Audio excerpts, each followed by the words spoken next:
Para hadirin yang terhormat, Bapak, Ibu sekalian, serta anak-anakku yang tercinta, mari sama-sama kita dengarkan inti sari peringatan Maulid yang pertama yang insya Allah akan disampaikan oleh mubaligh kita, Profesor Kiai Sukron Makmun. Kepada beliau dipersilakan dengan segala hormat. Sallu طلع البدر علينا من ثنيات الوداع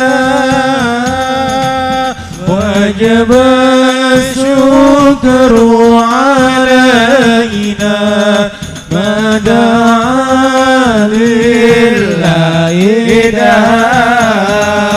طلع البدر علينا من ثنيات الوداع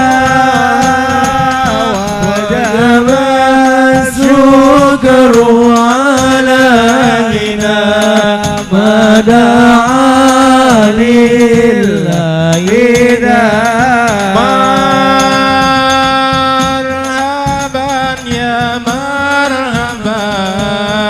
يا نور العين مرحبا جد الحسين مرحبا مرحبا مرحبا يا مرحبا يا نور العين مرحبا جد الحسين مرحبا مرحبا صلوا على محمد اللهم صل وسلم وبارك عليه.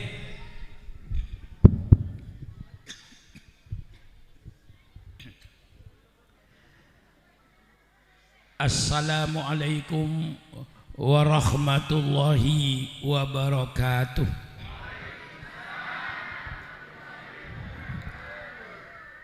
Bismillahirrahmanirrahim. Alhamdulillahi rabbil alamin. Wassalatu wassalamu ala ashrafil anbiya'i wal mursalin Sayyidina wa habibina wa syafi'ina wa maulana Muhammad wa ala alihi wa ashabihi ajma'in. Subhanaka la ilma lana illa ma 'allamtana innaka antal alimul hakim. La haula wa la quwwata illa billahil aliyil azim. Amma ba'du. Para alim ulama yang saya muliakan, seluruh pejabat-pejabat pemerintah setempat yang saya hormati, hadirin dan hadirat sekalian yang berbahagia, wabil khusus kepada seluruh pengurus Musholla An-Nur beserta seluruh panitia peringatan Maulid Nabi besar Muhammad sallallahu alaihi wasallam. Terlebih dahulu saya menyampaikan ucapan terima kasih yang setinggi-tingginya. Terima kasih atas segala kegiatannya. Terima kasih atas segala pengorbanannya dalam rangka menghidupkan agama yang kita cintai, agama Islam. Selalu saya menekankan terima kasih atas segala pengorbanannya, karena saya yakin tidak ada satu cita-cita, tidak ada satu kemauan yang akan berhasil tanpa adanya pengorbanan. Negara Kesatuan Republik Indonesia ini berdiri bukan hadiah dari Belanda. Negara Kesatuan Republik Indonesia ini terwujud bukan hadiah dari Jepang, tapi kemerdekaan ini ditebus oleh aliran darah dan cucuran air mata seluruh rakyat Indonesia. Berapa juta wanita yang menjadi janda, berapa juta anak yang menjadi yatim, karena bapaknya atau suaminya gugur di medan perang melawan Belanda dan melawan Jepang. Inilah pengorbanan sehingga terwujudlah negara kesatuan Republik Indonesia ini. Agama Islam pun diturunkan oleh Allah kepada junjungan kita Nabi besar Muhammad sallallahu alaihi wasallam. Islam tidak langsung jaya, Islam tidak langsung besar. Jayanya Islam dan tersebarnya Islam karena diperjuangkan oleh Rasulullah sallallahu alaihi wasallam dengan para sahabat-sahabatnya dengan segala pengorbanannya. Bukan hanya pengorbanan harta, bahkan pengorbanan jiwa, sehingga Islam jadi besar. Rasulullah dengan para sahabatnya berkorban, disusul oleh para tabi'innya berkorban, tabi'innya berkorban, para ulama berkorban, orang-orang sebelum kita berkorban. Alhamdulillah kita tidak jadi korban. Oleh sebab itu kita sering dituntut untuk berkorban. Untuk siapa kita berkorban? Untuk anak cucu kita nanti supaya tidak jadi korban. Oleh sebab itu kepada seluruh masyarakat yang ada di benda ini saya anjurkan, berkorbanlah kalau tidak ingin jadi korban. Kalau sudah jadi korban, tidak perlu berkorban, sudah jadi korban. Alhamdulillah kita hidup di negara kesatuan Republik Indonesia, tidak perlu berkorban jiwa. Cukup kita saat ini berkorban harta, sisihkan sebagian hartanya untuk musholla An-Nur, sisihkan sebagian hartanya untuk membangun majelis taklim, sisihkan sebagian hartanya untuk membangun tempat-tempat pendidikan dan lain-lainnya yang akan menghidupkan Islam. Kalau kita mau berkorban harta, insya Allah anak cucu kita nanti tidak jadi korban. Ini yang selalu saya titik beratkan. Berkorban. Tanpa pengorbanan, segala kemauan kita tidak akan berhasil. Orang sebelum kita sudah berkorban, sehingga kita alhamdulillah tidak jadi korban, maka kita sekarang harus berkorban. Untuk siapa? Bukan untuk kita, untuk anak cucu kita, agar tetap mereka menikmati ajaran Islam ahli sunnah wal jamaah. Nah, ini yang saya titik beratkan. Bagaimana pengorbanan Rasulullah sallallahu alaihi wasallam berdakwah. Dimulai Rasulullah berdakwah dari pintu ke pintu, mengajak keluarganya terlebih dahulu masuk Islam dengan ancaman-ancaman daripada kafir Quraisy. Banyak sahabat Rasulullah yang disiksa, bukan hanya disiksa, banyak juga yang dibunuh oleh mereka. Sayyidina Bilal radhiyallahu anhu diseret di padang pasir, perutnya dikasih batu supaya mereka kembali jadi kafir. Tetapi ternyata Sayyidina Bilal tetap berkata ahad, ahad, ahad, Allah yang Maha Esa. Dengan penyiksaan semacam itu pun, dengan kekerasan semacam itu, dengan pembunuhan semacam itu, ternyata orang kafir Quraisy tidak mampu untuk memadamkan api Islam yang mulai menyala di dalam dada para sahabat-sahabat Rasulullah sallallahu alaihi wasallam. Itulah pengorbanan dan penderitaannya. Karena dengan kekerasan, dengan kekejaman, dengan ancaman tidak mampu, kemudian orang kafir Quraisy merubah politiknya. dengan politik embargo ekonomi, membekot ekonominya umat Islam. Ditempelkan di dinding Ka'bah, seluruh bangsa Arab tidak boleh mengadakan hubungan dagang dengan umat Islam, khususnya di bidang pangan, dengan harapan supaya umat Islam mati kelaparan. Ini kekejaman mereka. Jadi kalau dulu bangsa Irak dengan bangsa Libya pernah diembargo oleh Amerika Serikat, saya katakan, hai bangsa Irak, hai bangsa Libya, bukan kalian yang pertama kali merasakan pahitnya embargo ekonomi.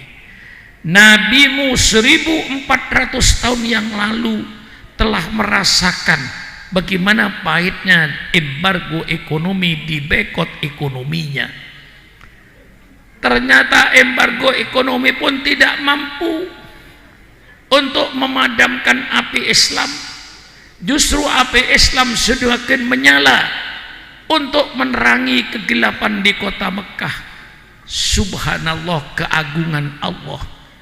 Karena dengan embargo ekonomi tidak mampu memadamkan api Islam, orang kafir Quraisy mengadakan lagi, merubah politiknya dengan politik damai. Didatangi pamannya Abu Thalib. Abu Thalib, engkau kan pamannya Muhammad. Muhammad dan ponakanmu. Coba tanya sama Muhammad itu maunya apa. Kalau Muhammad ingin jadi pemimpin, jadi raja, kami penduduk Mekah siap untuk mengangkat Muhammad sebagai raja kami, dengan syarat berhenti jadi nabi. Artinya jangan menyebarkan agamanya. Abu Thalib tanya sama ponakanmu itu maunya apa. Kalau dia ingin menjadi orang kaya, kami penduduk siap untuk menyerahkan kekayaan kami, sehingga nanti ponakanmu Muhammad itu menjadi orang yang terkaya di negeri ini, dengan syarat berhentilah jadi nabi. Abu Thalib tanya sama ponakan, butuh maunya apa? Kalau ponakanmu ingin kawin dengan gadis-gadis di negeri Mekah ini, kami kumpulkan anak perawan di negeri Mekah ini, persilakan ponakanmu kawin. Mau kawin berapa saja, 1, 2, 3, 4, 5, 10, 20, persilakan, dengan syarat berhenti jadi nabi. Ini kalau ditawarkan sama kiai sekarang kira-kira gimana ya? Hah? Kira-kira gitu loh. Lah ini perjuangan nabimu, ini pengorbanan nabimu, sampai ke situ. Jangan disangka kalau kiai itu dikasih kedudukan, dikasih jabatan itu seolah kayak penghormatan. Barangkali sebaliknya, supaya kiai itu berhenti jadi kiai, dikasih kedudukan, dikasih jabatan. Misalnya syukuran makmun oleh pemerintah, misalnya diangkat jadi menteri dalam negeri, atau diangkat menjadi menteri luar negeri, seolah-olah syukuran makmun dikasih kedudukan dan jabatan, seolah-olah dijunjung, tapi hakikatnya itu suruh berhenti jadi kiai. Hei syukuran makmun, berhenti kau jadi kiai, saya kasih jabatan menteri luar negeri, gajinya 180 juta misalnya tiap bulan. Kau jadi kiai, masuk kampung pulang kampung tiap malam, amplopnya nggak usah diterusin. Nggak usah diterusin ya, misalnya sudahlah, berhenti aja jadi kiai, saya kasih kedudukan dan jabatan. Belum tentu kiai dikasih jabatan dan jabatan itu sebagai penghormatan. Ya mungkin tidak seluruhnya, mungkin memang sebagai penghargaan atau penghormatan, tapi mungkin pula supaya berhenti jadi kiai. Nah, kalau saya jadi menteri luar negeri, kira-kira sempat enggak ke musola An-Nur ini kira-kira? Hah? Walaupun saya sempat musola An-Nur, merepotkan orang, ajudannya, pengawalnya, keamanannya, tidak mungkin tiap malam. Nah, ini ada kemungkinan, dan ini sejarah lama. Rasulullah pertama kali ditawarkan kedudukan dan jabatan, ditawarkan jadi raja, asal berhenti jadi nabi. Kurang hebat bagaimana? Inilah pengorbanan Rasulullah Sallallahu Alaihi Wasallam. Pahit getirnya, lain dengan Syukran Makmun berdakwah. Masya Allah, saya belum pidato, belum apa-apa, sudah disiapkan makanan, buah-buahan dan kue-kue.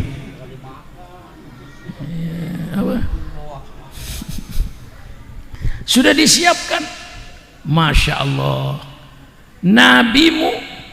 Maka sadarlah para kiai, sadarlah para mubaligh, kalau engkau sekarang berdakwah enak, engkau berada di atas penderitaan nabimu dan sahabat-sahabatmu dahulu.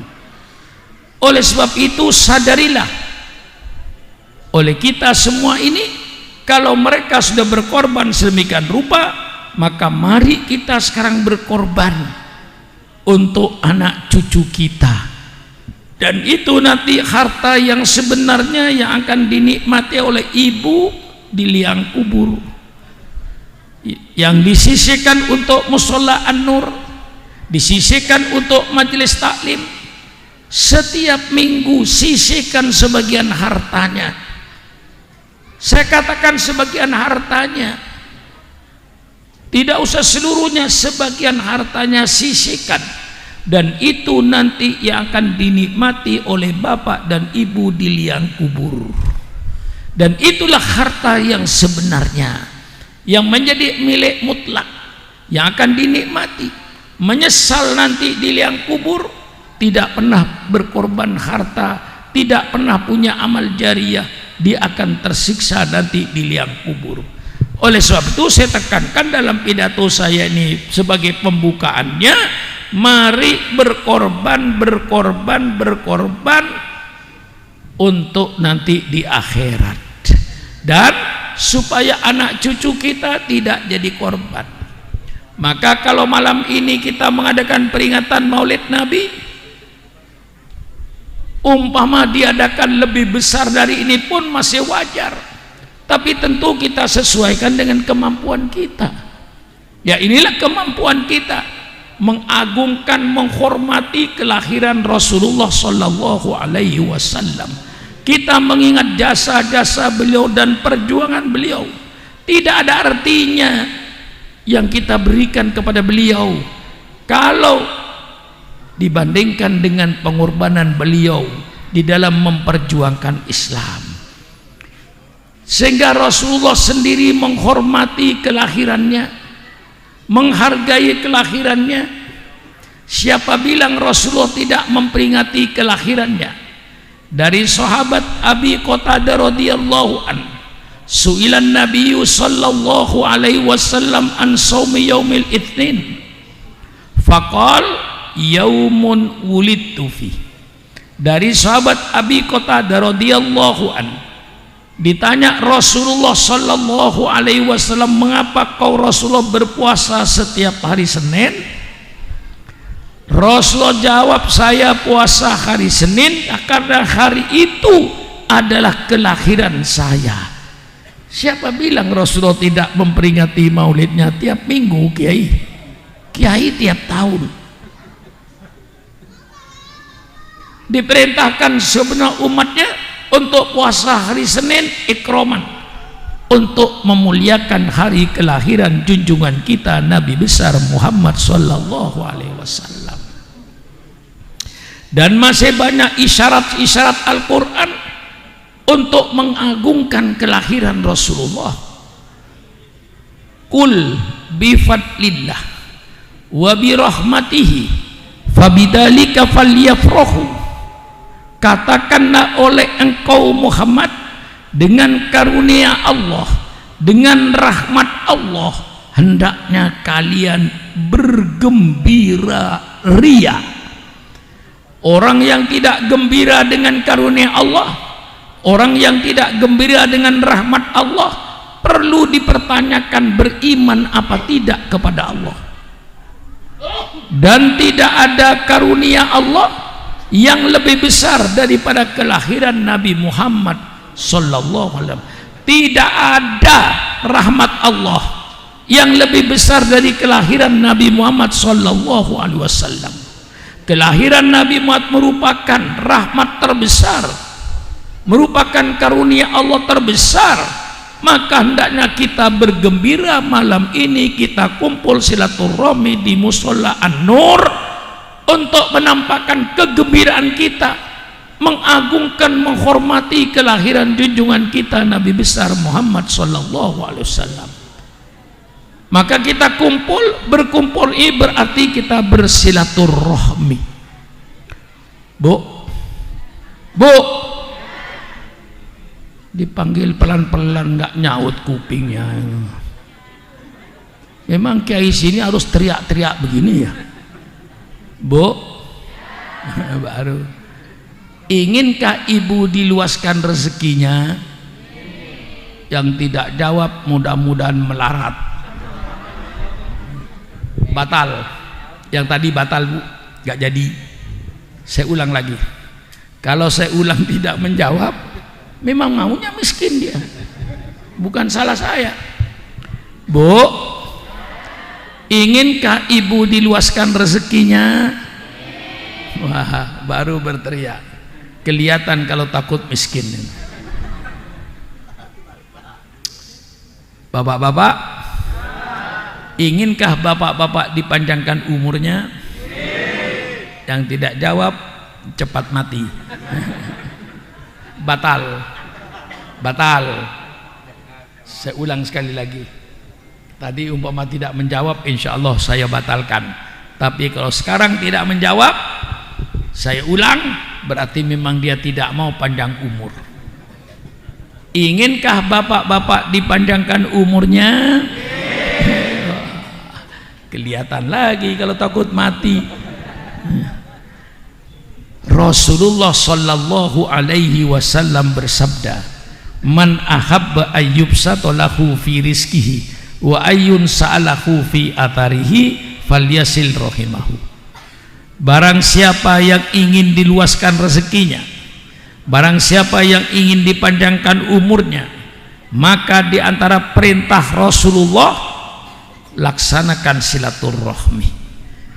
Kita mohon kepada Allah, ya Allah, mudah-mudahan dengan silaturahmi malam hari ini, ya Allah, kita mengagungkan kelahiran Nabi-Mu, ya Allah, sesuai dengan sabda Nabi-Mu, ya Allah. Mudah-mudahan kita diluaskan rezeki yang halal, ya Allah. Mudah-mudahan dengan silaturahmi malam hari ini kita mengagungkan dan memuliakan kelahiran Nabi-Mu, ya Allah, dan sesuai dengan sabda Nabi-Mu, ya Allah. Mudah-mudahan kita dipanjangkan umur di dalam taat kepada Allah Subhanahu wa ta'ala. Masih banyak isyarat-isyarat lain untuk mengadakan peringatan Maulid. Faksusil qasasa la'allahum yatafakkarun. Hai Muhammad, ceritakan sejarah supaya mereka berpikir, belajar kepada sejarah. Mengapa bangsa itu sejahtera? Sejarah yang bercerita. Mengapa bangsa itu hancur? Sejarah yang bercerita. Mengapa pemimpin itu dipuji-puji oleh rakyatnya? Sejarah yang bercerita. Mengapa pemimpin itu dimaki-maki, dihina, diejek oleh rakyatnya? Sejarah yang bercerita. Ceritakan oleh engkau Muhammad sejarah itu. Sejarah mulai Nabi Adam. Maka Al-Quran itu 2/3 isinya sejarah, supaya kita belajar kepada sejarah. Kita mengadakan peringatan Maulid ini untuk membaca sejarahnya junjungan kita Nabi besar Muhammad sallallahu alaihi wasallam. Masih banyak lagi isyarat yang lain. Laqad kana lakum fi Rasulillah uswatun hasanah. Telah ada bagi kalian dalam diri Rasulullah suri teladan yang baik. Maka kita mengadakan peringatan Maulid untuk membaca sejarah Rasulullah sebagai suri teladan yang akan kita jadikan bekal kita sehari-hari mencari uswatun hasanah.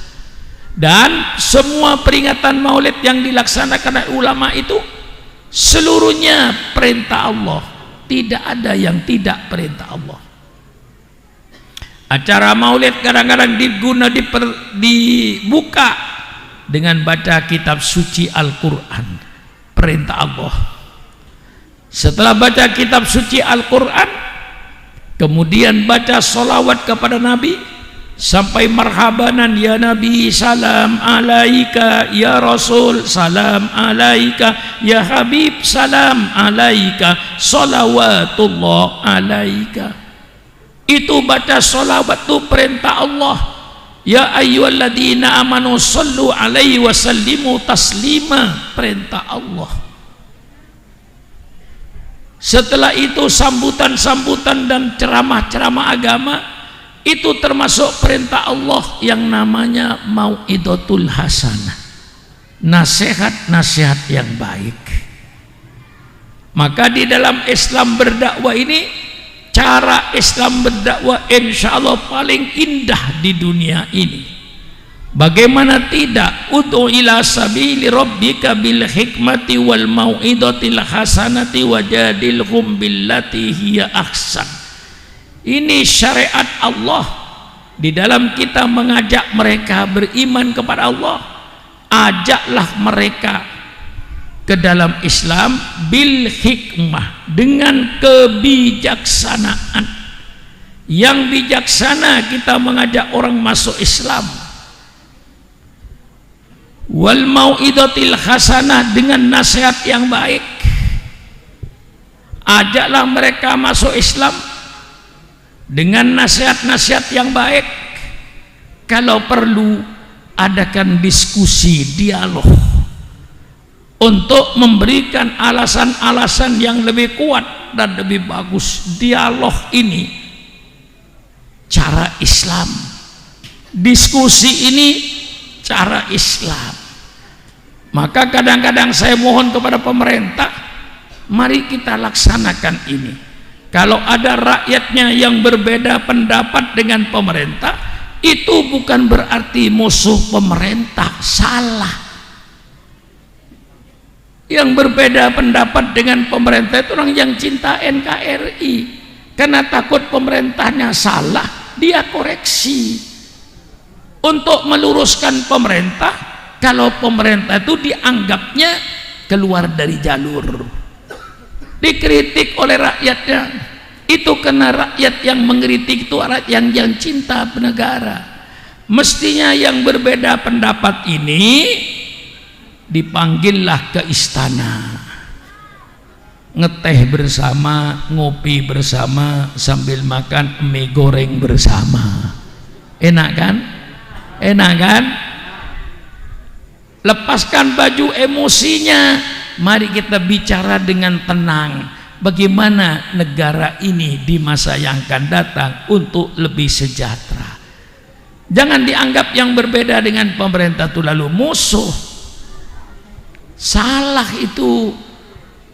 Undang ke istana, mari bicara sambil makan nasi goreng, minum kopi, Masya Allah, nikmat. Bicaralah dengan santai, nggak usah emosi. Ini cara Islam, syariat Islam ini. Mengajak Islam itu dengan hikmah, kebijaksanaan, dengan nasihat yang baik. Kalau perlu berdialog, berdiskusi, dengan mengajukan alasan-alasan, argumentasi yang lebih baik, yang terbaik. Mari kita berdiskusi. Ini cara syariat Islam. Indah syariat Islam ini.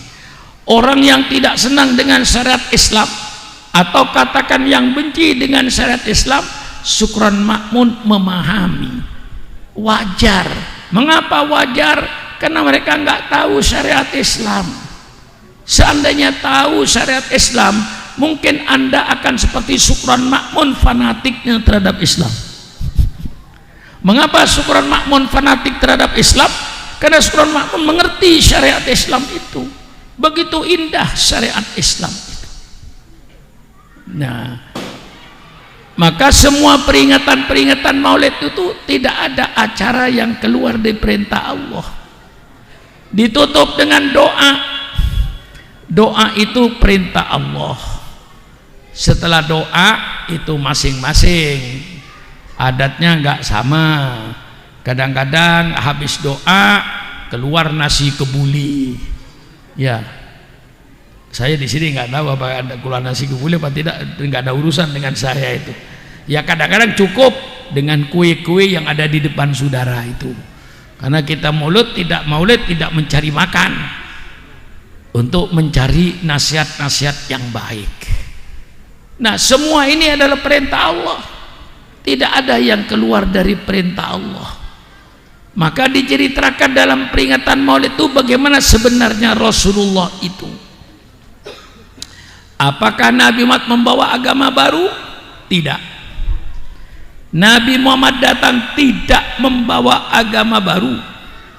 Nabi Muhammad datang ini menyempurnakan agama Islam yang sudah dibangun oleh nabi-nabi sebelumnya.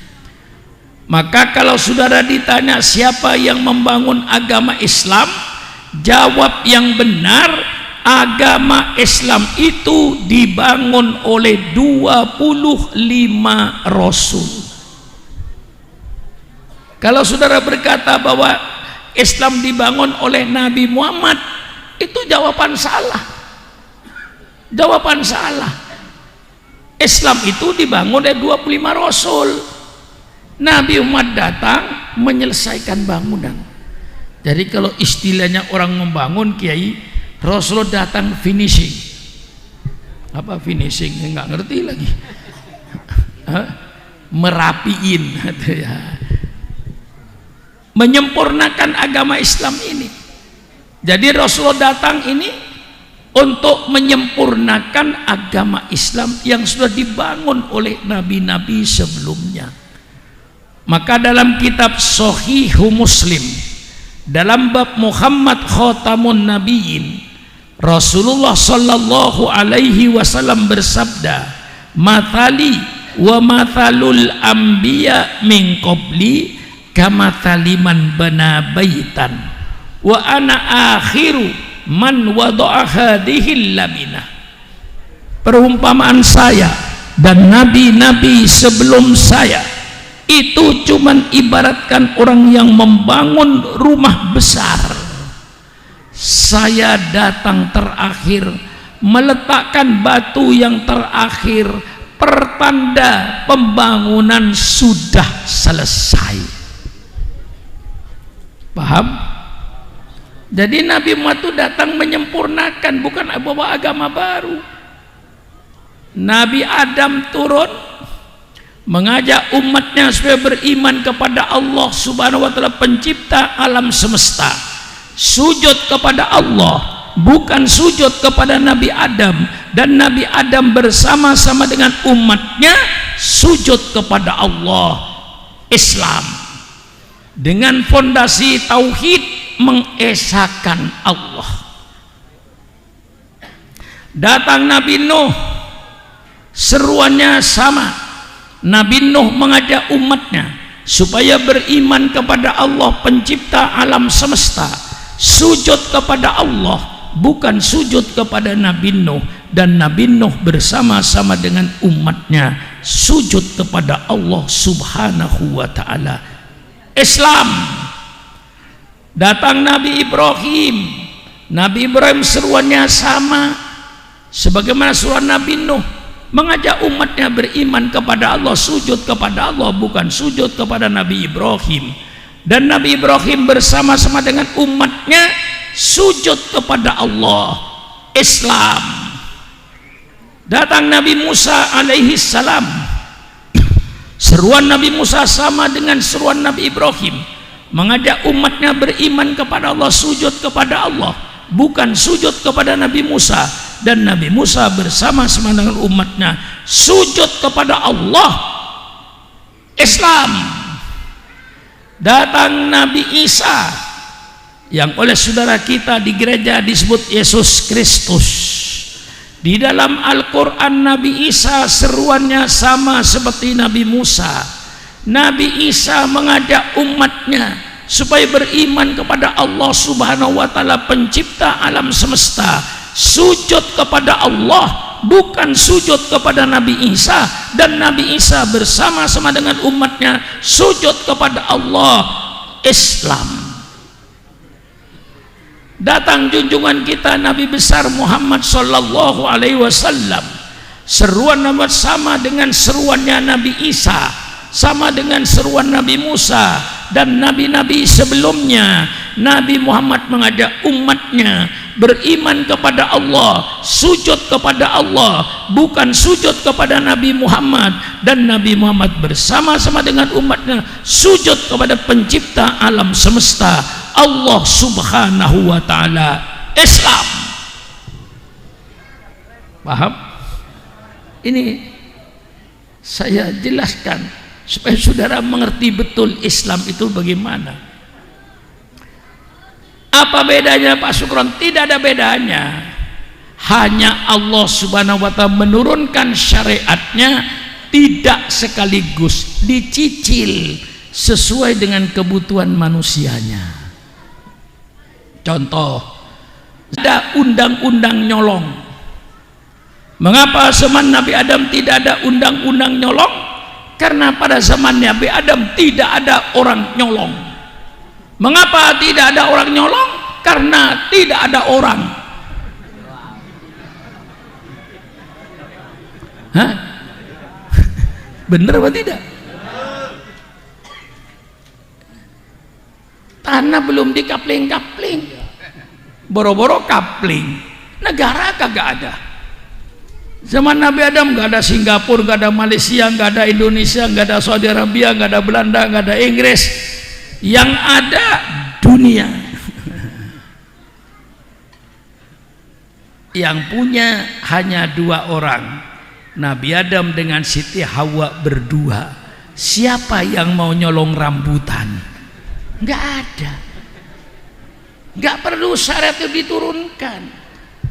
Zaman Nabi Adam, perkawinan, undang-undang perkawinan tidak sempurna seperti kita. Malah zaman Nabi Adam dikasih rukhsah,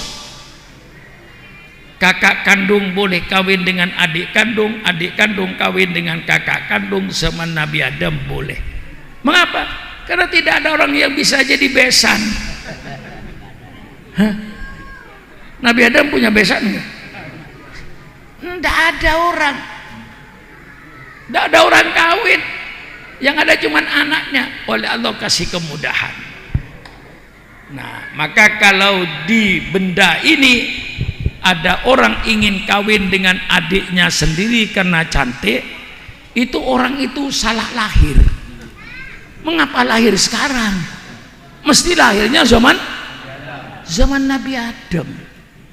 Boleh zaman Nabi Adam. Nah, datang Nabi Nuh, sempurnakan. Datang Nabi Ibrahim, sempurnakan. Datang Nabi Musa, sempurnakan dengan kitab Tauratnya. Datang Nabi Daud, sempurnakan dengan kitab Zaburnya. Datang Nabi Isa, sempurnakan dengan kitab Injilnya. Maka kita wajib percaya bahwa Allah menurunkan kitab suci selain Al-Quran, ialah kitab suci Injil, kitab suci Taurat, dan kitab suci Zabur. Tapi kitab suci yang mana yang kita iman?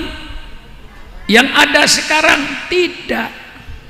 Kita beriman kepada kitab Injil, Injil yang asli menurut Islam. Injil yang asli yang mana? Yang firman Allah, yang Allah berikan kepada Nabi Isa untuk disampaikan kepada umatnya, dan bukan perkataan Nabi Isa, dan bukan perkataan pendeta-pendeta, hanya perkataan Allah. Itu Injil yang asli. Kita percaya pada kitab Taurat, Taurat yang asli, bukan Taurat yang ada sekarang yang jumlahnya ratusan. Kita percaya kepada kitab Taurat. Taurat yang mana yang asli? Yang asli yang mana? Yang firman Allah, yang Allah berikan kepada Nabi Musa untuk disampaikan kepada umatnya, dan bukan perkataan Nabi Musa dan bukan perkataan pendeta-pendeta. Begitupun kitab Zabur.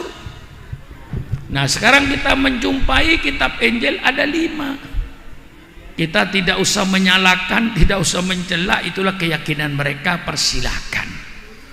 Tapi ternyata ada 5 Injil. Ada Injil Matius yang ditulis oleh orang yang bernama Matius, Injil Lukas yang ditulis oleh orang yang bernama Lukas, Injil Markus ditulis oleh orang yang bernama Markus, Injil Yahya, Injil yang ditulis oleh orang yang bernama Yahya. Dan keempat-empatnya redaksinya nggak sama. Itu urusan mereka, persilakan mereka percaya. Nah, ada satu Injil yang namanya Injil Barnabas yang ditulis oleh orang yang bernama Barnabas, dan Injil ini tidak boleh dibaca oleh orang gereja. Mengapa Injil itu dilarang oleh mereka? Karena isinya mirip dengan Al-Quran, sudah saya baca. Dalam penyaliban Nabi Isa itu mirip dengan Al-Quran. Injil Barnabas ini tidak sama, tapi ada yang mirip dengan Al-Quran. Nah, kita yang percaya kitab yang asli, sebagaimana Al-Quran asli, hanya firman Allah, tidak ada perkataan Nabi Muhammad, tidak ada perkataan ulama, tidak ada perkataan imam-imam, tidak ada. Murni Quran itu firman Allah. Itulah kitab suci yang kita wajib percaya. Datangnya Al-Quran ini sebagai penutup, sehingga kitab-kitab sebelumnya ditarik oleh Allah. Anda akan menjadi kitab Injil yang asli, yang firman Allah, tidak akan ketemu. Biar dicari di ujung bumi. Lah ini saudara-saudara, Al-Quran sebagai pengganti daripada kitab-kitab sebelumnya, isinya lengkap sempurna. Maka setelah datang Nabi Muhammad dan Al-Quran diturunkan oleh Allah 30 juz, Allah mendeklarasikan Islam. Allah memproklamirkan Islam ke seluruh dunia. Mana firmannya? Allah berfirman di dalam Al-Quran, Al-yawma akmaltu lakum dinakum wa atmamtu alaikum nikmati. Hari ini, kata Allah, bukan kata Sukron Makmun. Hari ini, kata Allah, hari Jumat tanggal 9 Dzulhijjah, ketika Nabi haji yang terakhir, menurut ulama tafsir inilah ayat diturunkan. Al-yawma akmaltu lakum, hari ini telah saya sempurnakan agamamu. Al-Quran 30 juz sudah turun semuanya, tumplek blek. Nah, ada orang Jawa enggak? Hah? Ada ya? Banyak ya? Banyak. Orang Jawa, saya bukan orang Jawa, tapi saya ngerti. Orang Jawa itu kalau sungguh-sungguh mesti kata terakhir diulang. Jadi kalau orang Jawa bilang, wah kemarin jalan di Grogol macet, nggak apa-apa kalau masih bilang macet. Tapi kalau orang Jawa bilang kemarin sore di Grogol jalan macet, cet. Nah, kalau orang Jawa sudah bilang macet, cet, matiin mesin udah, nggak bakalan jalan mobil itu, macet, cet. Orang Jawa. Setelah datang Nabi Muhammad, syariat Allah tumplek blek, sudah nggak ada sisanya di Lauh Mahfuz. Allah turunkan semua. Quran 30 juz cukup untuk memberikan petunjuk kepada manusia. Wa atmamtu alaikum nikmati, dan telah saya sempurnakan nikmatku untuk kalian. Menurut ulama tafsir, sempurnanya nikmat Allah dengan lahirnya Nabi Muhammad sallallahu alaihi wasallam. Seandainya Nabi belum diutus, nikmat Allah belum sempurna. Dengan datangnya Nabi Muhammad inilah nikmat Allah sempurna. Pantas kalau kita ini mengagungkan hari kelahirannya. Wa atmamtu alaikum nikmati, dan telah saya sempurnakan nikmatku dengan lahirnya Nabi Muhammad sallallahu alaihi wasallam yang akan menjelaskan Al-Qur'an. Kenapa Al-Qur'an diturunkan? Litubayyina linnas, agar engkau Muhammad jelaskan Al-Qur'an ini kepada umatmu. Quran sudah turun tumplek-blek, Nabi Muhammad yang akan menjelaskan sudah diutus oleh Allah. Kemudian Allah berkata, ini bukan kata Sukron Ma'mun, ini Allah yang berkata. Apa kata Allah? Wa raditu lakumul Islam madina.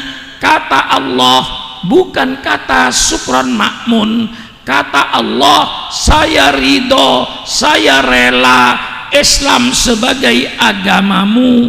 Agama yang diridhoi oleh Allah hanya agama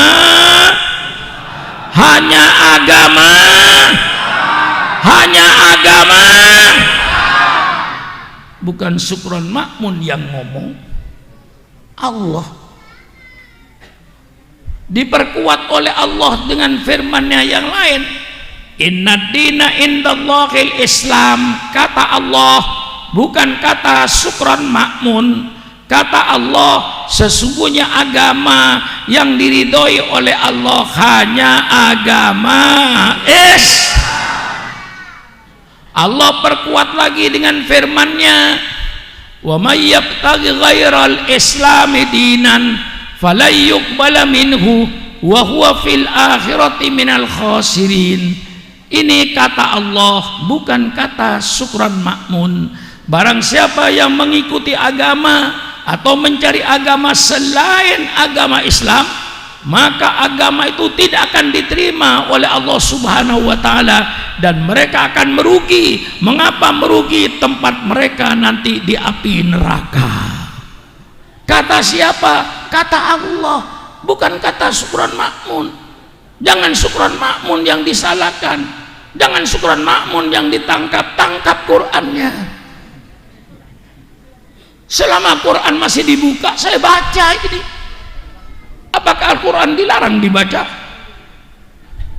Mari kita yang jujur.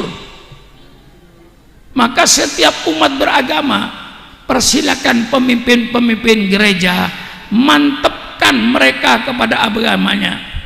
Pemimpin-pemimpin agama Hindu, persilakan mantapkan mereka kepada agamanya.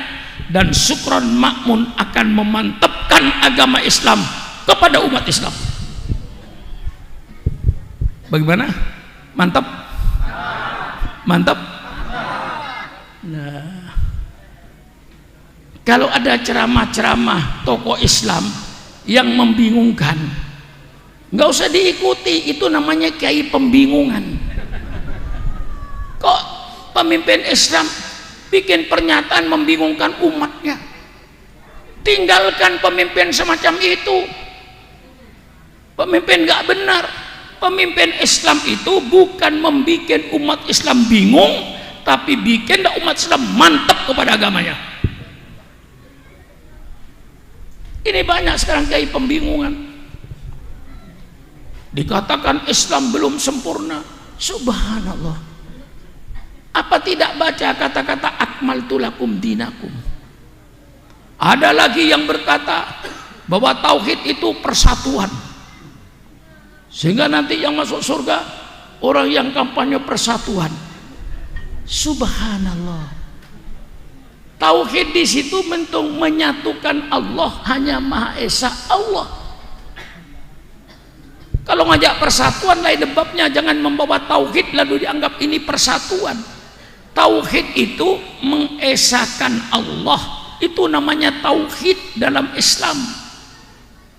Kita hanya yakin kepada Allah yang Maha Esa, itu namanya tauhid.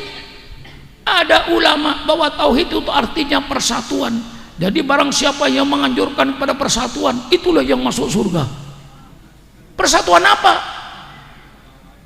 Subhanallah. Ini di akhir zaman banyak kiai-kiai pembingungan. Buka YouTube bingung. Apa saudara berhadapan dengan syukuran makmun malam ini bingung? Hah? Bingung? Tidak. Saya bukan kiai pembingungan. Nah, disinilah Islam menyatakan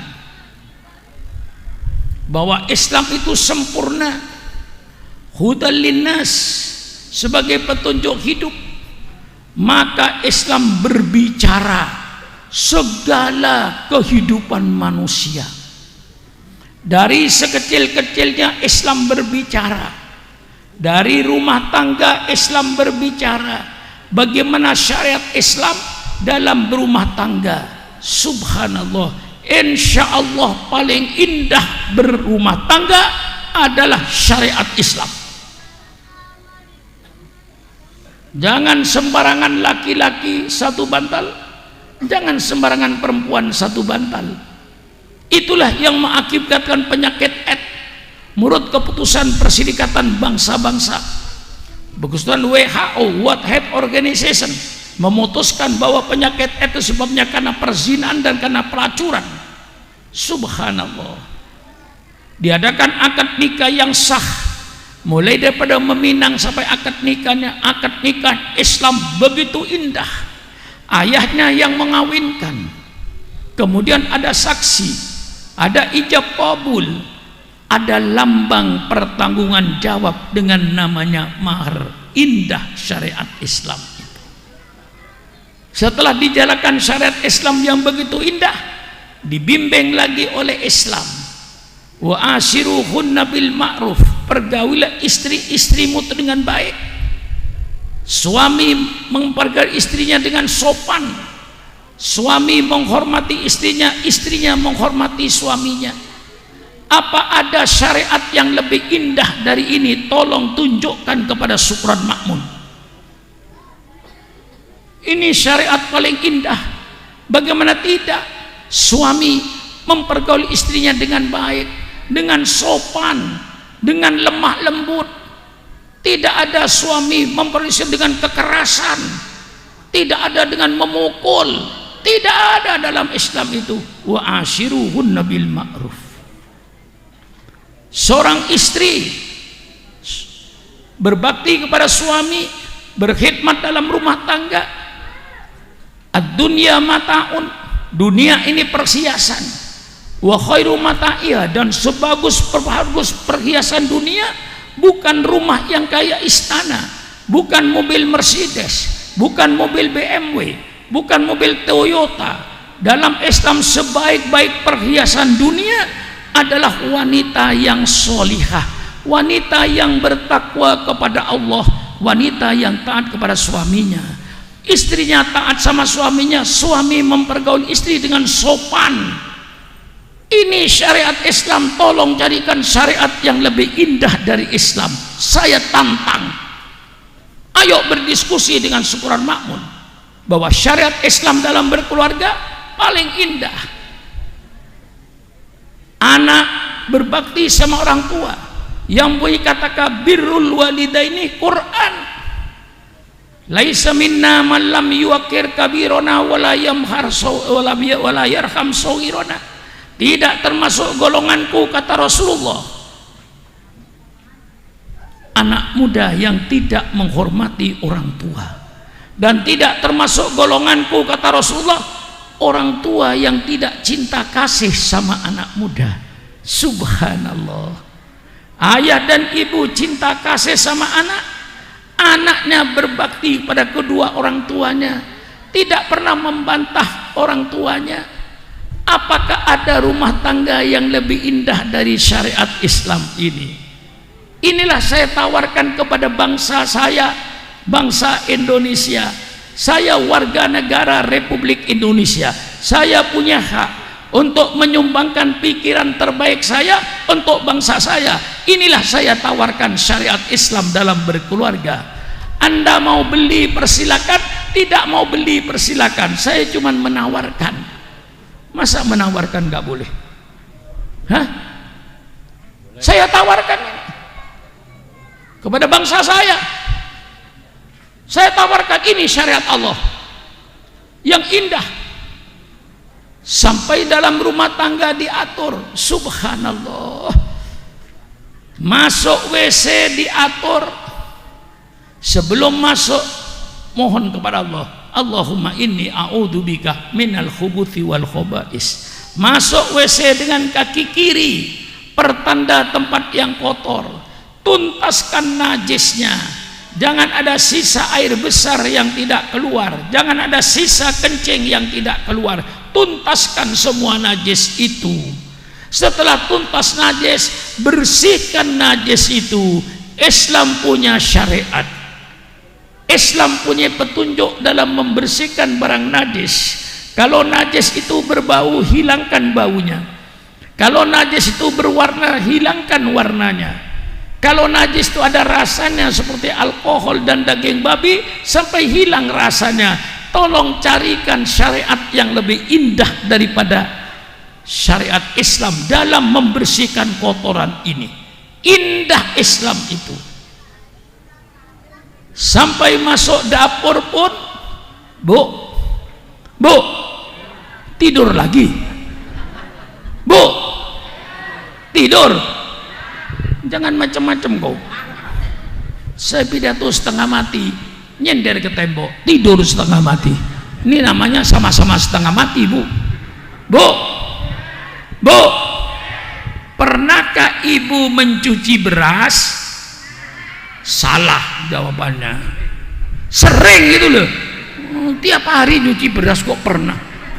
Ini barangkali dulu di SD nggak lulus bahasa Indonesianya ini. Kalau ibu ditanya oleh saya, Bu, pernah ke Palembang? Pernah Pak Kiai, 2 kali, betul. Tapi kalau ibu ditanya, Bu, pernah nyuci beras? Sering. Begitu jawabannya, Bu. Bu, pernahkah ibu nyuci beras? Lulus. Karena jawabannya dikasih tahu. Lulus. Nah, pernahkah ibu bertanya, hai beras, dari mana datang? Pernah bertanya, Bu? Bu, tanyakan berasnya itu dari mana datangnya. Oh, beras, kalau kau datang dari sogok menyogok, haram. Kalau kau beras datang dari ngerampok duit rakyat, korupsi, haram. Kalau beras itu datang dari hasil nipu orang-orang timbangan, haram. Kalau beras itu datang dari rentenir, membungakan uang, haram. La ta'kulu amwalakum bainakum bil batil. Jangan kau makan harta di antara kamu dengan cara yang batil. Ya Allah, syariat Islam indah, sehingga rezeki yang lewat tenggorokan Anda semuanya rezeki yang halal, tidak ada yang haram. Kalau dalam soal dapur ini semuanya memakai syarat Islam, insya Allah Indonesia beres. Korupsi tidak ada, ngerampok duit rakyat tidak ada, sogok menyogok tidak ada, suap menyuap tidak ada, ngurangin timbangan tidak ada, menipu orang tidak ada, karena semuanya ingin makan rezeki yang halal. Kalau syariat ini dijalankan, insya Allah Indonesia beres. Saya tawarkan, karena mungkin diantara mereka tidak tahu syariat Islam, maka tidak senang. Malam ini saya kemukakan ini syariat Islam. Sampai makan pun, Masya Allah, kalau saudara makan bersama-sama biasa pakai nampan, ya, pakai nampan biasa untuk 4 orang, ya. Apa kata Rasulullah? Kalau kau makan bersama-sama, ambillah makanan yang paling dekat kepadamu. Jangan yang di depan orang lain yang diambil, di depan sendiri diamankan untuk dibungkus. Ini namanya manusia serakah. Hah? Ada yang begitu di sini. Sampai di situ Rasulullah ngajarkan, kalau kau makan bersama-sama banyak orang, ambillah makanan yang paling dekat kepadamu. Ini sabda Rasulullah. Dan jangan kau panjangkan tanganmu sebelum makanan itu lewat di tenggorokanmu. Telan dulu baru ambil lagi, kunyah lagi. Kunyah sehancur-hancurnya oleh gigimu, supaya perutmu tidak menderita berat, ringan. Ini yang salah kau. Istrinya goreng tempe kering, keras, digigit oleh kau, baru dibelah dua terus ditelan. Besok pagi lihat itu, yakin masih tempe. Iya. Bagaimana usus tidak luka, bagaimana babat tidak luka, yang digiling tempe yang keras kayak seperti itu. Ini Islam memberikan petunjuk. Kulu wasrobu wala tusrifu, makanlah kau dan minumlah kau, jangan berlebih-lebihan. Subhanallah. Mana ada petunjuk yang lebih indah daripada syariat Islam? Tolong tunjukkan kepada Syukron Makmun. Mari bermusyawarah. Bukan nantang untuk kekerasan, tidak. Mari berdiskusi. Saya akan berdiskusi, ini Islam. Bagaimana Anda? Sampai di situ Rasulullah mengajarkan. Sampai Rasulullah memperingatkan, nahnu qaumun la naqul hatta naju wa idza akalna lam nashba. Kami kaum yang tidak makan kecuali merasa lapar, dan kalau makan tidak sampai kenyang, Kiai. Hilang laparnya, stop. Lain dengan kita, kalau makan enak 3 piring masuk semua, napasnya mengap-mengap. Begitu kan? Islam sampai di situ mengatur syariatnya. Alangkah indahnya Islam ini. Sampai makan diatur. Bagaimana makan dalam Islam? Bismillahirrahmanirrahim. Allahumma barik lana fima razaqtana wa qina adzabannar. Subhanallah.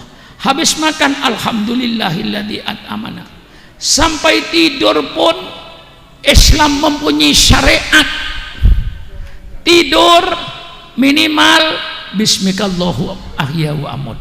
Paling pendek itu. Syukur baca surat Al-Ikhlas, syukur baca surat Al-Mau'idatain, syukur sebelum tidur baca ayat kursi. Minimal bismikallahu ahya wa amut. Bangun tidur, alhamdulillahilladzi ahyana ba'da ma amatana wa ilaihin nusyur. Kalau ngerti maknanya, indah Islam itu.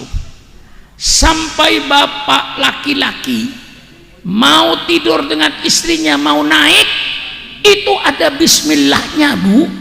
Cuman tidak keburu.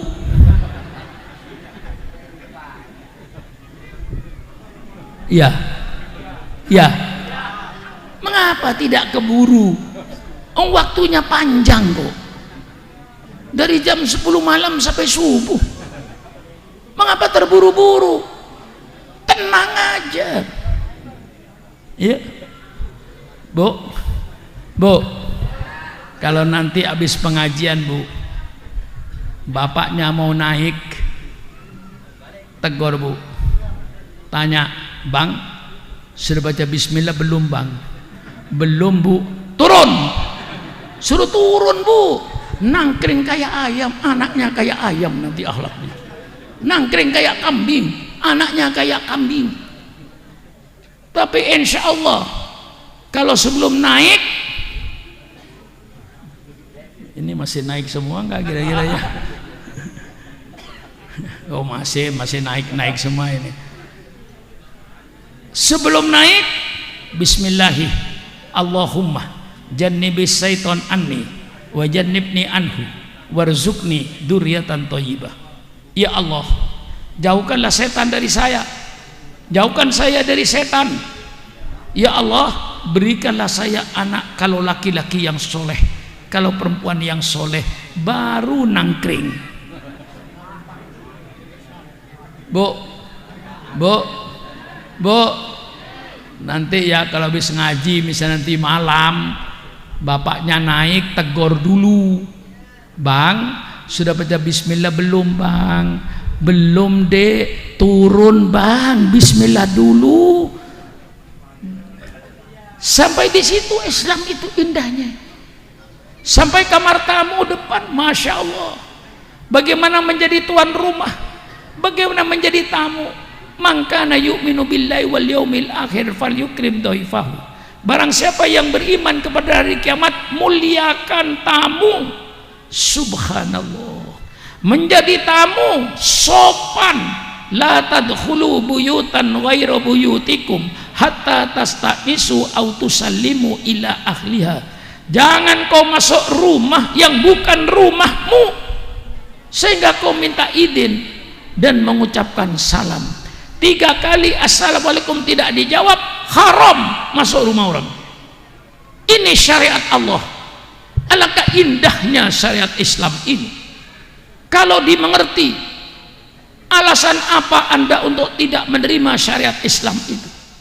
Kalau indahnya kayak seperti ini, mari berdiskusi dengan Syukuran Makmun. Yang mana yang Anda tidak setuju? Yang begitu indah. Maka Islam bicara soal rumah tangga, supaya anggota rumah tangga yang namanya suami, yang namanya istri, yang namanya anak, yang namanya pembantu rumah, seluruhnya berakhlakul karimah, berakhlak yang mulia. Islam bicara soal bermasyarakat RT RW. Bagaimana kita bermasyarakat? Islam punya syariat dalam bermasyarakat. Bagaimana syariat Islam dalam bermasyarakat? Mangkana yu'minu billahi wal yaumil akhir falyukrim jarahu. Barang siapa yang beriman dan kepada Allah dari kiamat, muliakan tetangga. Subhanallah. Tetangga dengan tetangga saling mulia memuliakan. Tetangga dengan tetangga saling hormat menghormati. Apa ada syariat yang lebih indah dari ini? Tolong tunjukkan kepada Syukuran Makmun. Inilah syariat Islam dalam bermasyarakat. Indah Islam itu. Bukan itu saja, kita dalam bermasyarakat RT RW, wa ta'awanu 'alal birri wat taqwa. Mari saling bergotong royong di dalam membangun desa, dalam kebersihan dan lain-lainnya. Mari kita kerjasama bergotong royong tetangga dengan tetangga. Apakah ada kata-kata yang lebih indah dari gotong royong? Wah, habis-habisan supaya saudara mantap. Ini syariat Islam. Alasan apa kau tidak senang dengan syariat Islam? Dalam kita bertetangga, Al-Quran melarang, hadis melarang, wala tajassasu wala tadzalamu. Kau bertetangga, jangan mencari-cari kesalahan orang. Tidak boleh kita mencari-cari kesalahan orang. Dan jangan berbuat dolim antara sesamanya. Alangkah indahnya masyarakat Islam ini. Kalau syariat Islam dijalankan, alangkah indahnya Islam ini. Kita yang bernegara dengan Pancasila ketuhanan yang Maha Esa, tentu bagi Islam jalankan syariat Islam dalam bermasyarakat. Saling hormat menghargai, saling harga menghargai. Kita dalam bermasyarakat dipesan oleh Al-Quran, la tasubbul ladina yan'una min dunillah fayasubbullah adwan biwari ilmin. Hai orang-orang yang beriman, engkau jangan mencela, engkau jangan menghina orang-orang yang menyembah kepada selain Allah. Subhanallah. Toleransi yang sangat indah dalam Islam itu. Islam itu toleransi indah. La tasubbul ladina yad'una min dunillah. Hai orang-orang yang beriman, engkau jangan mencela, kau jangan menghina, kau jangan menyalahkan orang-orang yang menyembah kepada selain Allah, kan nanti mereka akan menghina Allah, timbullah bentrokan tanpa ilmu. Jaga ini. Kita satu bangsa, berbeda agama, berbeda suku, tapi dalam syariat Islam mari kita hidup rukun, hidup damai, saling hormat menghormati, saling harga menghargai antar umat beragama. Tapi bukan berarti membenarkan semua agama. Membenarkan semua agama murtad, kafir menurut Quran. Bagaimana? Mantap. Mantap. Karena sekarang banyak, semua agama sama, semua agama benar. Subhanallah, kok teganya berbohong itu? Itu orang yang bohong itu, yang berkata semua agama sama, bohong. Agama itu tidak sama, akidahnya tidak sama, ibadatnya tidak sama, syariatnya tidak sama. Kok dikatakan sama? Semua umat beragama masuk surga. Kalau semua umat beragama, agama apapun masuk surga. Yang sholat subuh masuk surga, yang tidak sholat subuh masuk surga. Kira-kira saudara milih yang mana? Hah? Jujur, jujur. Yang sholat subuh masuk surga, yang tidak sholat subuh masuk surga. Surganya sama. Milih yang mana? Hah? Milih yang sholat subuh? Goblok. Surganya sama kok. Ini dalam rangka memurtadkan pemuda-pemuda Islam dengan logika-logika yang kayak benar. Semua umat agama, semua agama sama, semua beragama-agama sama masuk surga. Nanti anak muda berpikir, kata Pak Kiai, semua agama masuk surga. Daripada saya beragama Islam harus sholat subuh tiap pagi, mendingan saya keluar dari Islam, ikut agama yang lain, toh surganya sama. Ini logika yang menyesatkan. Agama itu tidak sama. Justru karena tidak sama, mari kita bertoleransi, saling hormat menghormati. Tapi bukan berarti membenarkan, Kiai. Menghormati. Kita menghormati orang Kristen yang mau ke gereja, jangan diganggu. Kita menghormati orang Hindu yang mau beribadat, jangan diganggu. Itu namanya toleransi. Jangan mengganggu, jangan mencela, hormati mereka. Itu yang namanya toleransi, saling hormat menghormati, saling harga menghargai antar umat beragama. Tapi bukan berarti membenarkan semua agama. Membenarkan semua agama menurut Islam murtad. Bagaimana? Mantap. Habis 2 tahun nggak pidato. Ya, 2 tahun. Karena orang nggak berani ngundang saya. Karena kalau ngundang saya mesti berkerumun. Saya keluar Jawa, habis saya ke Pekanbaru, ke Palembang, ke Jambi, ke Pontianak, ya mesti berkerumun. Tidak mungkin yang hadir cuma 100 orang atau 50 orang. Maka nggak ada yang ngundang saya. Begitu 2 tahun selesai, sekarang berpidato, saya muntahkan semua malam ini. Hah?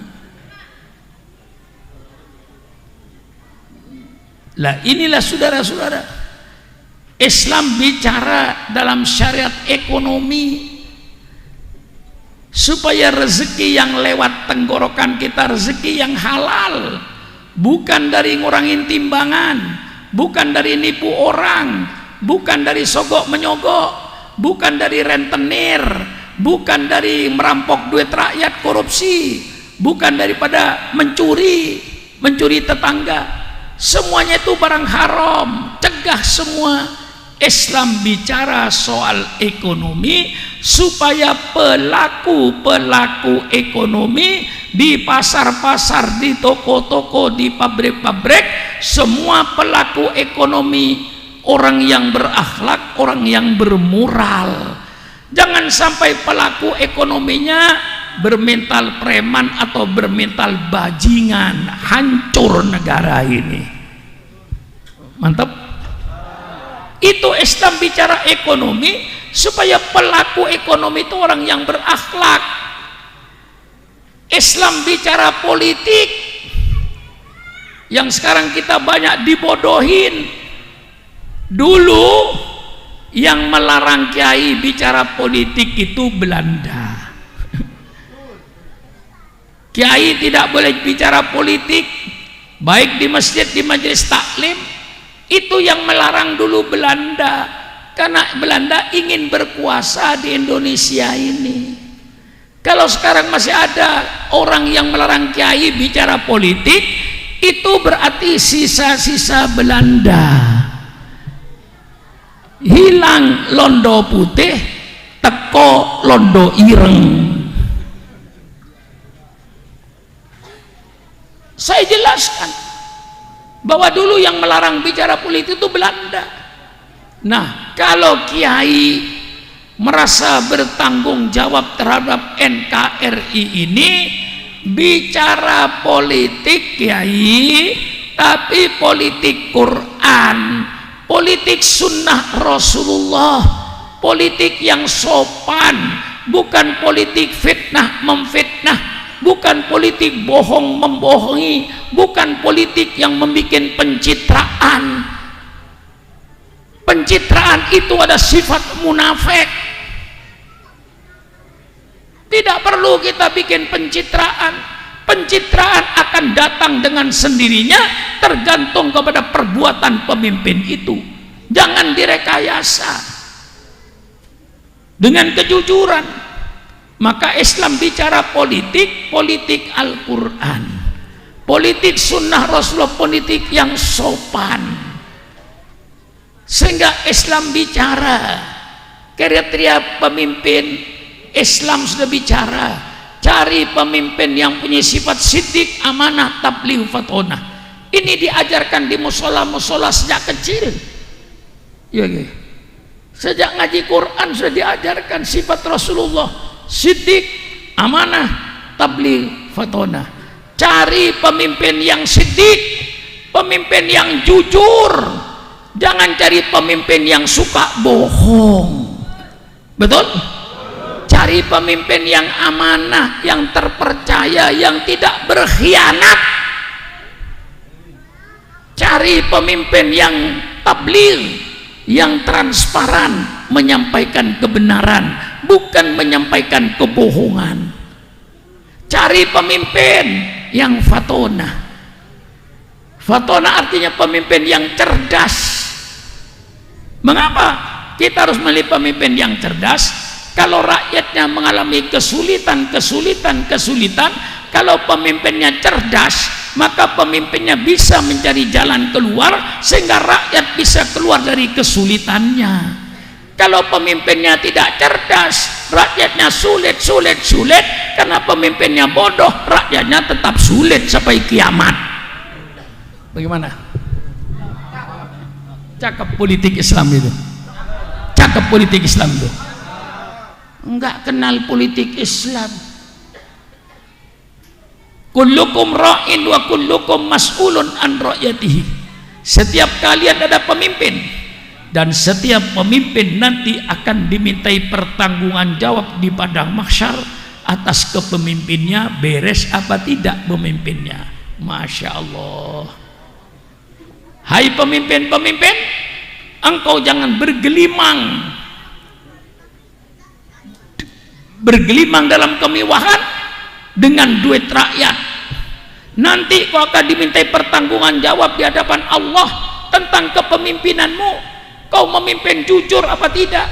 Kau memimpin amanah apa tidak? Engkau memimpin berkhianat apa tidak? Ini politik Islam. Indah, bagus.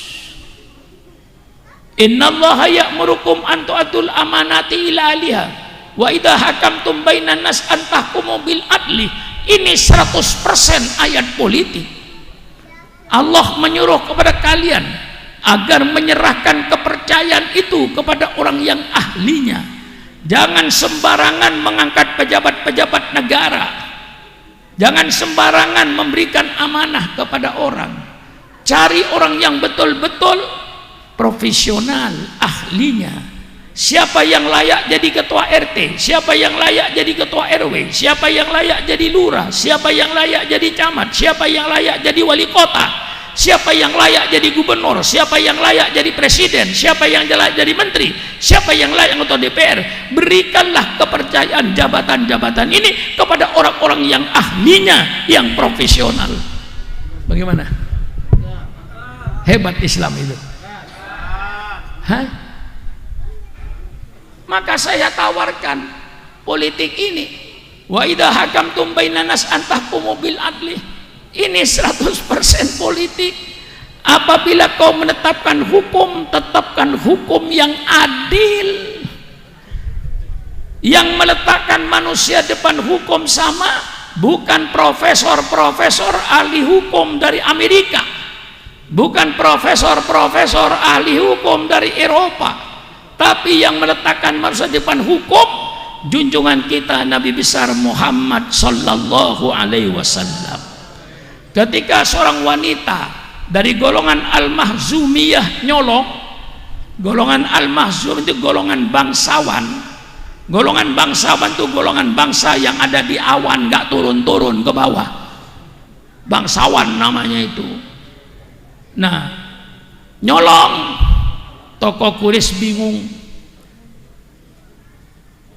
Diamanatkan kepada Usama bin Zaid. Usama bin Zaid sampaikan kepada Rasulullah bahwa wanita yang nyolong itu anaknya seorang bangsawan yang banyak berjasa kepada negara ini. Apakah ada hukum selain potong tangan? Zaid bin Sabit menghadap Rasulullah, diceritakan ini. Lalu Rasulullah berdiri berkata, ya Usama, qad halaka man kana qablakum. Sudah hancur bangsa-bangsa sebelum engkau Usama dahulu. Mengapa bangsa itu hancur? Idza saraka fihim as-sarifu tarakuhu. Kalau yang nyolong orang gede, mereka biarkan, bahkan kadang-kadang dilindungi. Ini hancurnya suatu negara. Wa idza saraka fihim ad-dhaifu aqamul had. Kalau yang nyolong rakyat kecil maling ayam, semuanya teriak, tegakkan hukum untuk maling ayam, bukan untuk koruptor yang kelas kakap.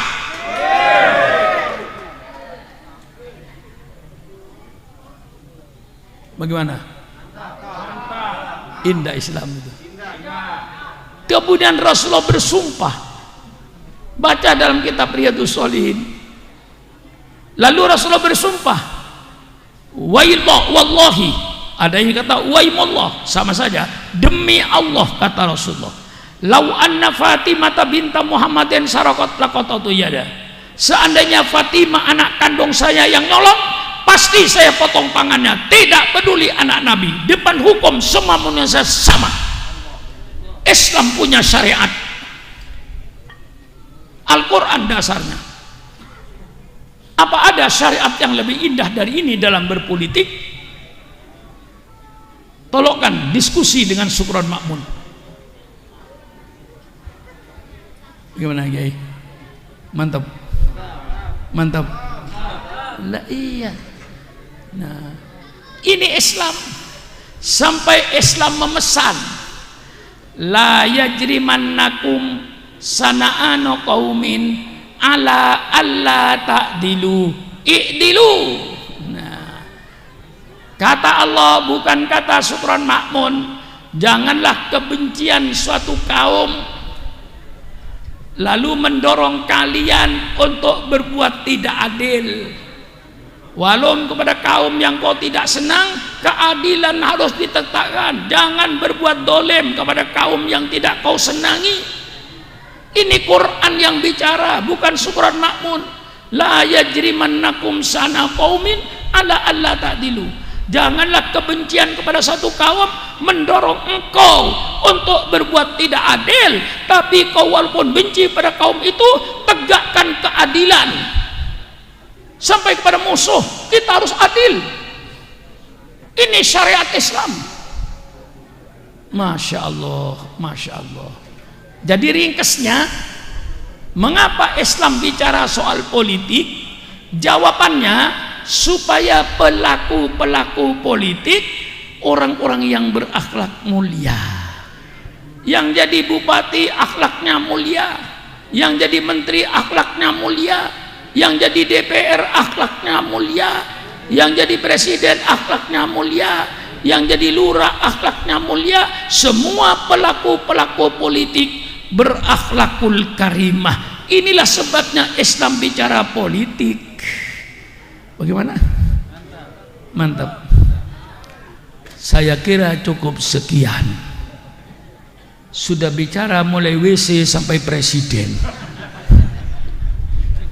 Kurang lengkap apa pidato saya? Mulai dari mana saya pidato tadi? Dari WC sampai presiden.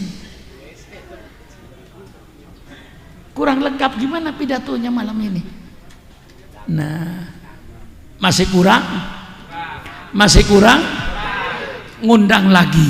Nah, itu. Ya betul. Kalau masih kurang ya ngundang lagi. Kalau nggak ngundang berarti sudah nggak kurang. Nah, ini bergurau saudara-saudara ya.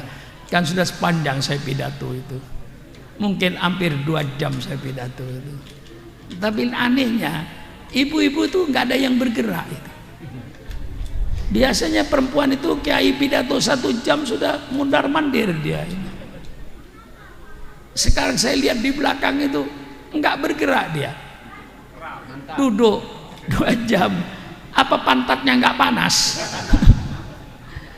Saya kira cukup sekian saja. Inilah Maulid Nabi besar Muhammad SAW. Mudah-mudahan kita yang mencintai Rasulullah, mengagungkan kelahirannya, mengikuti ajarannya, mudah-mudahan kita nanti mendapat syafaatnya Rasulullah pada hari kiamat yang tidak ada pertolongan kecuali dari Rasulullah Sallallahu Alaihi Wasallam. Itu nanti di padang mahsyar, ketika orang minta kepada Nabi Adam, Adam tolak, datanglah kau kepada Nuh. Datang kepada Nabi Nuh ditolak, datanglah kau kepada Ibrahim. Datang kepada Nabi Ibrahim ditolak, datanglah kau kepada Musa.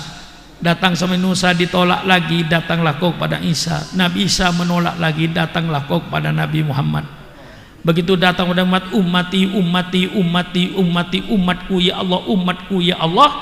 Disitulah Allah memberikan hak kepada Nabi Muhammad untuk memberikan syafaat kepada umatnya.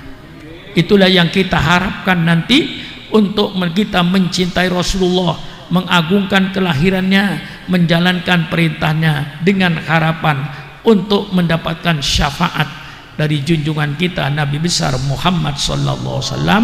Sekian, kurang lebihnya saya minta maaf. Wallahul muwaffiq ila aqwamit thoriq. Wassalamualaikum warahmatullahi wabarakatuh.